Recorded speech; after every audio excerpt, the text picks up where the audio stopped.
Wala ginlauman sa anay live-in partners ang suspect sa pagpatay sa isa katigulang sa Ledesco Village. Tabok sa bala pa si Lilo City nga mahimo sila ang among krimen.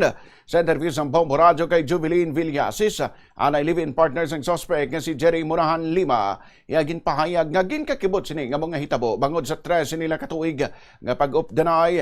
Nakilala sini si Lima bilang hipuson nga klase sang tawo. Pahayag pa sini nga maayo man ang pagtamdanay nila sang tigulang sang una kag ginadulungan pa nila gani inisang pagkaon kada may selebrasyon. Ginpahayag man ni Villasis nga wala sang seryoso nga pagbinaisay nga natabo antes ang insidente. Apang sang Marso 2025 ginsiling ni Villasis nga nagpangabay si Lima nga mautang ini isang 10,000 pesos sa tigulang kag si Villasis sa magabayad sini. Nagpamalibad ang tigulang bangod sa iya, wala si Villasis nakahambal nga sang mabayad sang utang ni Lima. Bangod sini suno kay Villasis naglain ang buot ni Lima kag naghambal pa ini nga patyo niyang tigulang.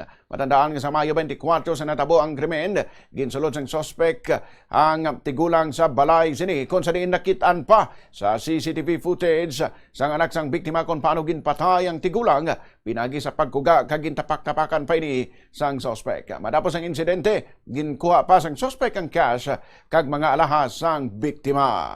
Nadumduman ko lang gid na sang month of March 2025. Isa man nakabes nga to, wala man sila may ganbaisan gid nga Ang nanuhan lang to sang March nga to nga natabo, nagpangabay si Pablo sang nga mahulam kay Lula or mautang sang kwarta nga 10K. Ang hambalya kay Lula, Paula mako 10,000. Si Inday lang bahala magbayad sa imo. Bali akong ginatumod niya na mabayad kay Lula. Di wala siya ganhatagan ni Lula, kaya hambal ni Lula, hindi ako maghatag sa imo. Kay basi hindi ako pagbayda ni Jubilin, kay wala si Jubilin kahambal diri sa akon. Amo lang nang niya. Kay hambal ni Lula man siya. Tapos wala man nabi nag-expectar ngang hambalya tuudo niya balang himuon niya. Hambalya pila kadlaw patyon kakaw. So why siya gan pautang? Amo nang ganbuyan niya nga istorya.